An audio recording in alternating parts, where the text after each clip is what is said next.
let's spin over to the money.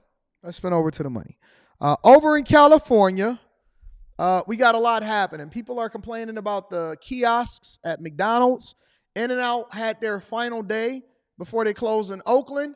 And the minimum wage is about to raise, which is leading to potential layoffs in the state of California that is also operating at a deficit. Make sure you hit a like for the algorithm, subscribe to the channel, and turn on your notifications. Fast food workers are about to get a pay raise. Next week, the minimum wage goes up from $16 an hour to $20 an hour. Wait a minute. Hold up. Wait a minute. Let me get some minimum wage in it. Hold on. From 16 to 20 in one fell swoop. Whoa. You got me counting on my fingers. 4, 8, 12, 16. You telling me you about to get a 25% raise?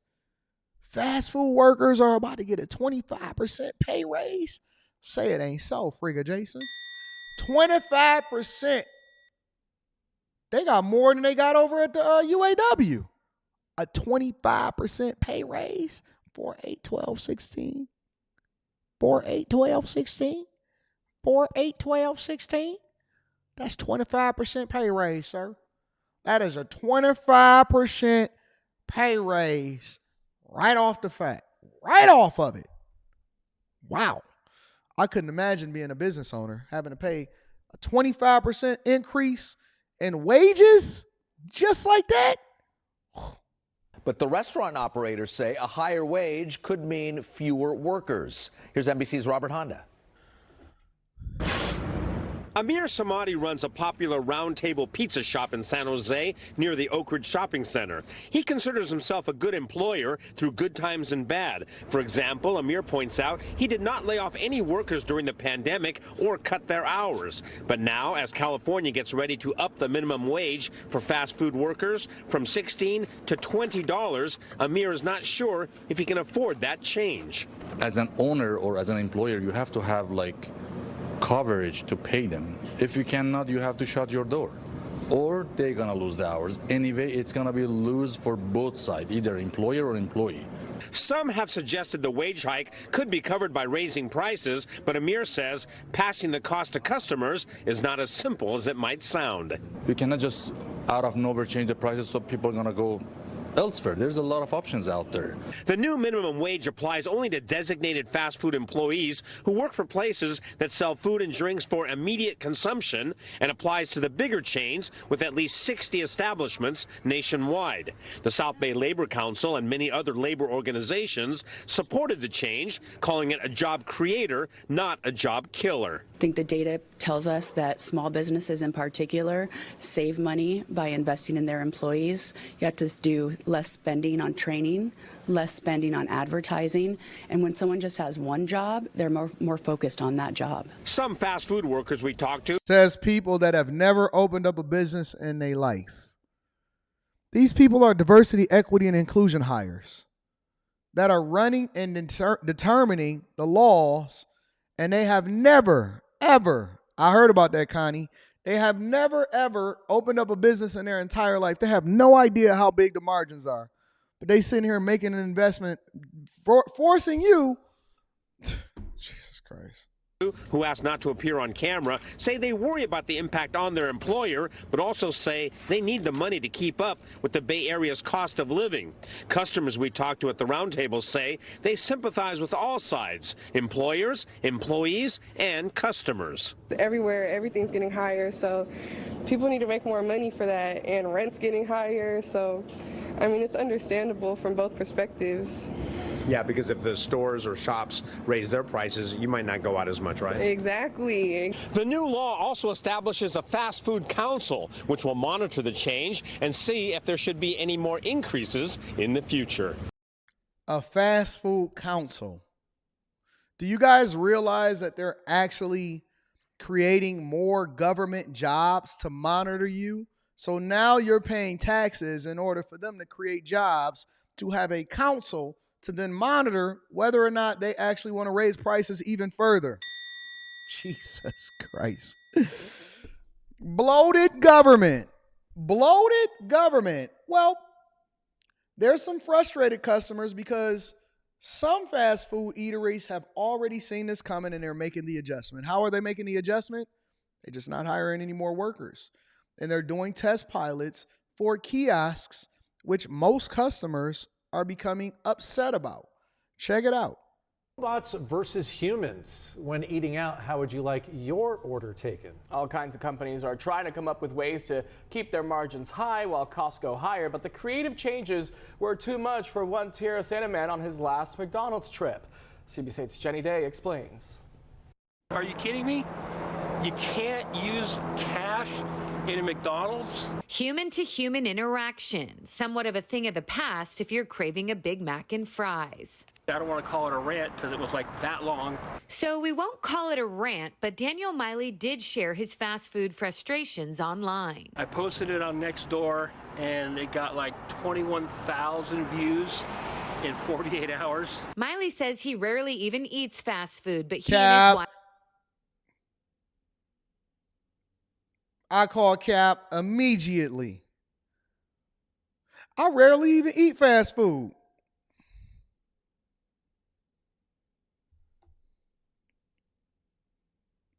I know fast food when I see it.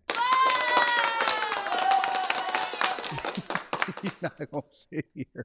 First of all, nobody is that passionate enough to actually go on Glassdoor if it's not something that they regularly do. All right. Number two, I know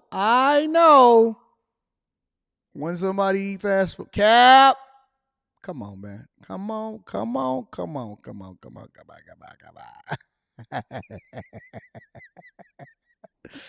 You not gonna sit here and tell me and lie to me, man, I don't even eat fast food. Cap. Now you lost credibility. Judge, please dismiss this person as a witness because he's lying on the stand. Credibility ruined for this particular one, but let's continue. Sorry. I don't want to get distracted. Let's continue, guys. In 48 hours. Miley says he rarely even eats fast food, but he and his wife give in to the grandkids sometimes. And when they went to the McDonald's in Tierra Santa, he says there was no one to take their order, only a kiosk. She had trouble navigating the kiosk. Better learn. This is a woman with a bachelor's degree in microbiology. Ordering, he says, was problem one. Then came time to pay. The Mileys had a gift card for $25 that his wife had just won at work, but their total was a little more. Came up to 26 and change, whatever it was. She stuck the card in there, and there was no way to pay the balance in cash.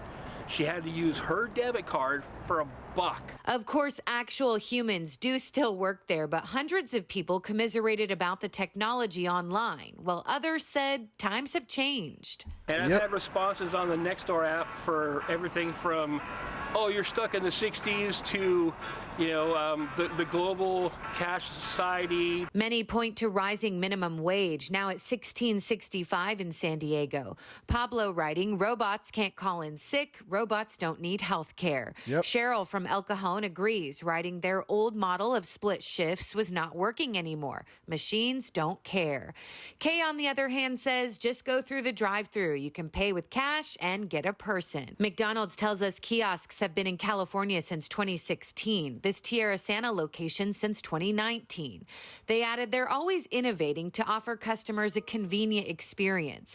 They say kiosks improve accuracy, upselling too. Apparently self-checkout makes some more inclined to supersize. Why can't McDonald's, the biggest corporation in the world, put in a kiosk that takes cash and makes change? And that was the whole gist of my post. Nope. Because then that will require somebody to actually be able to remove the cash from the kiosk, which then they have to pay for.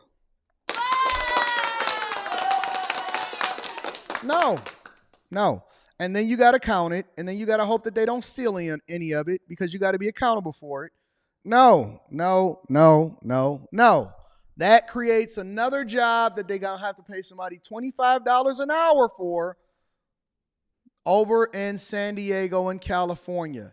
You listen, when you do your little, you do your Apple Pay or whatever, they ain't got to worry about it. They ain't got to go in there and maintenance. They ain't got to replace the cash. They ain't got to pull it out. They ain't got to do none of that.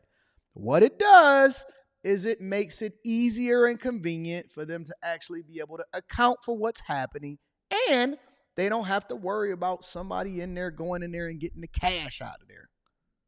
That's why. Come on, guys. Come on. Meanwhile, over in Oakland, In-N-Out has served its last burger as of yesterday. The news at 11 starts right now. Thanks for joining us. I'm Terry McSweeney. And I'm Gia Vang. If you want a double-double in Oakland, you have 2 hours left to get one. After that, the city's only In-N-Out burger will be closed for good. Yeah, the popular chain is shutting down a store for the first time in its 75-year history, citing concerns about crime, making it the latest business. Reading that super chat shortly. Thank you, NBC Dion. Bay Area's Alyssa Gord was there tonight. And as I'm going to be reading the regulars cash and former apps. employees stopped by one last time. The drive-through line at the Oakland In-N-Out snaked around the parking lot Sunday as people raced to get burgers on the restaurant's last day in business. Hold on. Are y'all that desperate? Is it that really that important for y'all to make sure that you go and get a burger the last day? I mean, I understand that you don't want businesses closing and stuff, but are y'all really that desperate to where you got to get your final burger from In-N-Out before they close? Jesus Christ. Customers were met by security guards and plenty of reminders not to leave valuables in their cars. This restaurant has been in East Oakland near the airport since 2005. We were here, I think, when they very first opened, and we've been here at least, I can't even count the time. This spot has been profitable, but plagued with crime, including armed robberies and car break-ins, like this one captured on camera by a customer's car last year. Look at this. In January, In-N-Out announced the closure, saying customers and employees are regularly victims of crime.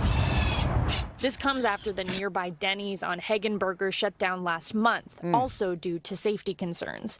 A Starbucks and a Black Bear Diner are among other businesses that have left the same area.